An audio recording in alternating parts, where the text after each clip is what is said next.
ఓం నమః శివాయ. ఓం నమో నారాయణాయ. ఓం శ్రీ స్వర్ణాకర్షణ కాల భైరవాయ నమో నమః. ఓం శ్రీ నరదృష్టి నివారణ కాల భైరవాయ నమో నమః.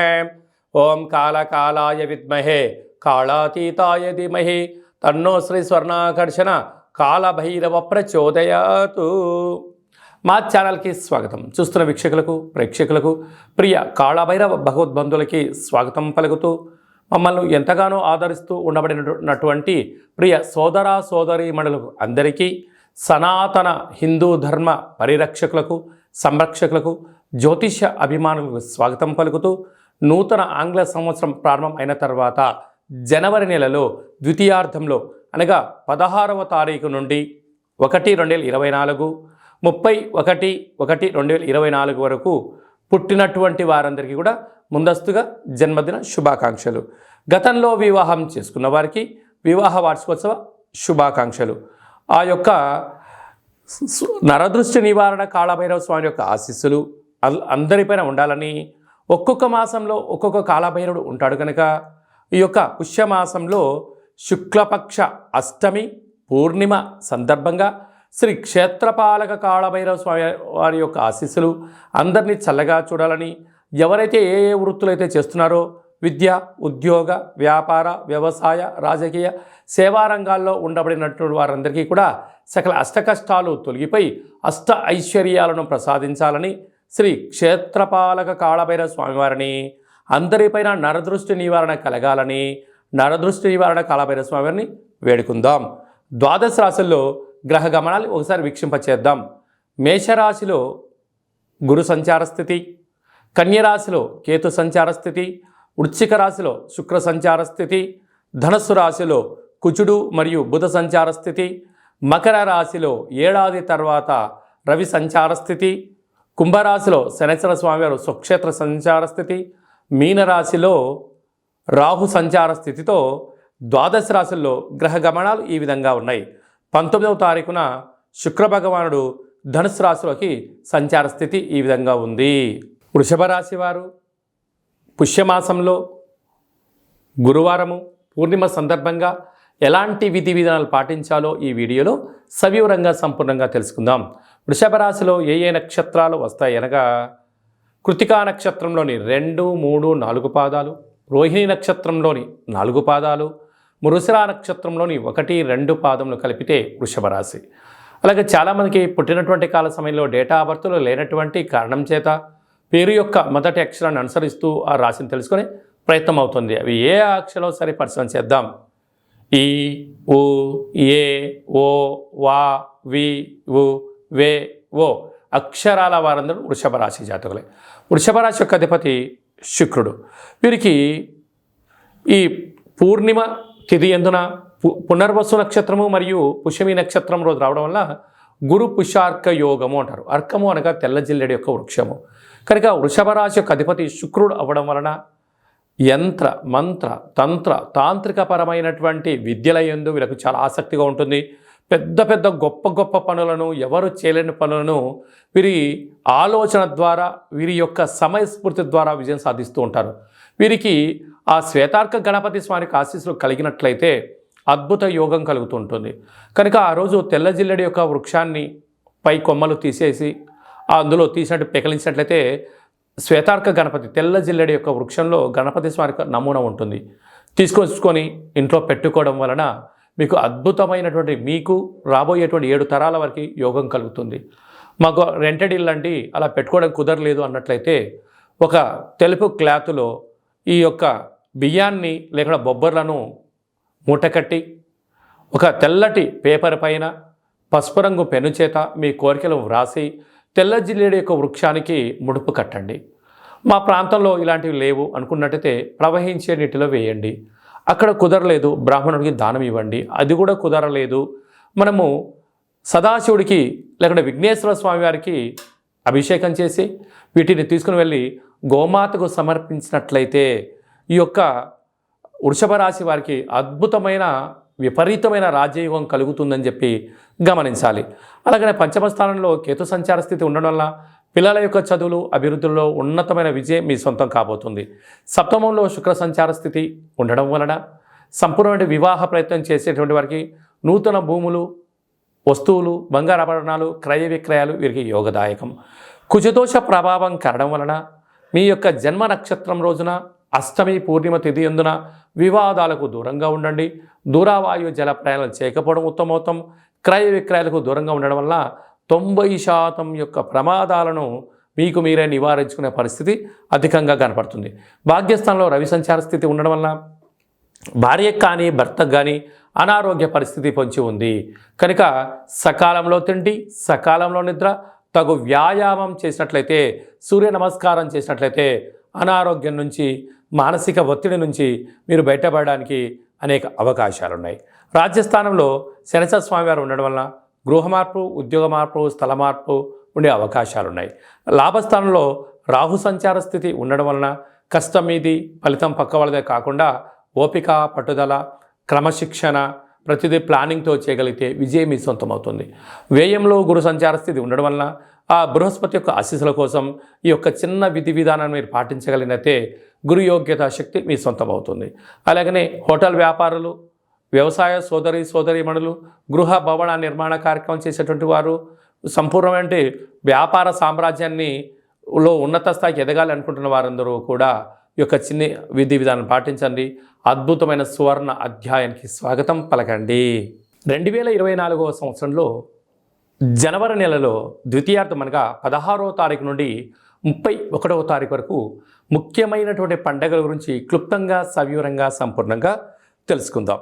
మనకు 18వ తారీఖున శుక్లపక్ష అష్టమి సందర్భంగా శ్రీ క్షేత్రపాలక కాళభైరవ స్వామివారిని, అలాగే 26వ తారీఖున పుష్యమాస పూర్ణిమ, పునర్వసు నక్షత్రము, పుష్యమీ నక్షత్రము రావడం వలన, గురువారం రోజు పుష్యమీ నక్షత్రం రావడం వలన గురు పుష్యార్క యోగము అంటారు. అర్కము అనగా తెల్ల జిల్లేడు యొక్క వృక్షము కనుక ఆంగ్ల సంవత్సరంలో ప్రారంభ దశలో ద్వితీయార్థంలో ఉన్నాం కనుక మనమందరము కూడా తెల్ల జిల్లేడు వినాయకుడి దగ్గర, శ్వేతార్క గణపతి స్వామి దగ్గర దీపాన్ని వెలిగించడం వలన ఈ సంవత్సరం అంతా కూడా సకల అష్ట కష్టాలు తొలగిపోతాయని చెప్పి గమనించాలి. అలాగనే ఈ మనకు 2 గురువారాలు కానీ, పూర్ణిమ రోజు గురువారం రోజు కానీ ఒక పసుపు రంగు క్లాత్లో కానీ, టవల్లో కానీ శనగపప్పును బాగా ఉడకబెట్టి లేక నానబెట్టి అందులో మూట కట్టి ఒక 3 ఒత్తులను ఆముదంలో కానీ, కొబ్బరి నూనెలో కానీ నానబెట్టి ఇంటి యజమానికి, వాహనాలకు, ఫ్యాక్టరీలకు దిష్టి తీసి బయట వేయడం వలన నరదృష్టి, శత్రు ప్రభావాలు తొలగి గురు యోగ్యత కలిగి విద్య, ఉద్యోగ, వివాహ, సంతాన, రాజకీయ, సేవారంగ కార్యక్రమాలు, రాజకీయ రంగ కార్యక్రమాల్లో అద్భుతమైన గురు యోగ్యత కారణం చేత మీకు రాజసన్మానం జరుగుతుందని చెప్పి గమనించాలి. మనం ఇంకనూ జనవరి నెలలో ద్వితీయార్థంలో అద్భుతమైన విజయాలు సాధించగలగాలి అన్నట్లయితే ఈ యొక్క పాత్ర కంచు పాత్ర, ఈ యొక్క పాత్రలో మనం 12 రాసులను అచ్చు వేయడం జరుగుతుంది.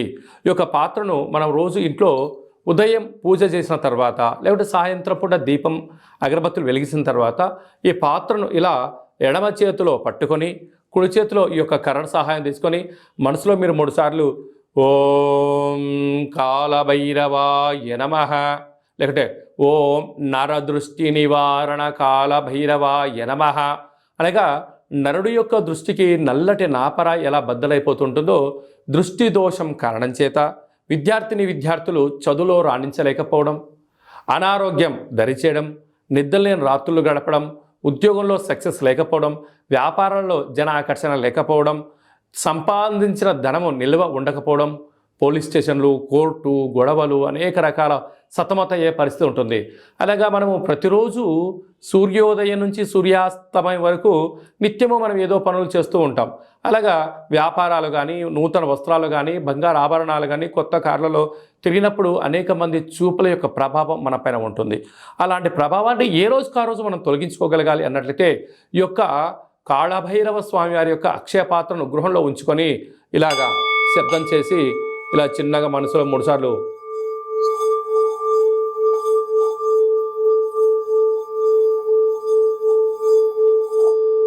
అలాగా ఓం నరదృష్టి నివారణ కాలభైరవాయ నమః అనేటువంటి మంత్రాన్ని 12 సార్లు ఉచ్చరింపజేయడం వల్ల ఈ యొక్క శబ్ద తరంగాల వలన మానవుని శరీరంలో ఉండబడినటువంటి మూలాధార, స్వధిష్టాన, మణిపూర్వక, విశుద్ధ, అనాహత, ఆజ్ఞ చక్రాలు వికసింపచేసి దురదృష్టము దూరమైపోయి అదృష్టం మనకు కలుగుతుంది. అందుకే అపాయంలో గొడుగులాగా, అష్టైశ్వర్యాలలో మనకు అంబారీ వాహనంలాగా కాళభైరవ స్వామికి ఆశీస్సులు ఉంటాయని చెప్పి గమనించాలి. ఇంకను మన వ్యక్తిగత జాతకం తెలుసుకోవాలనుకుంటున్నారా?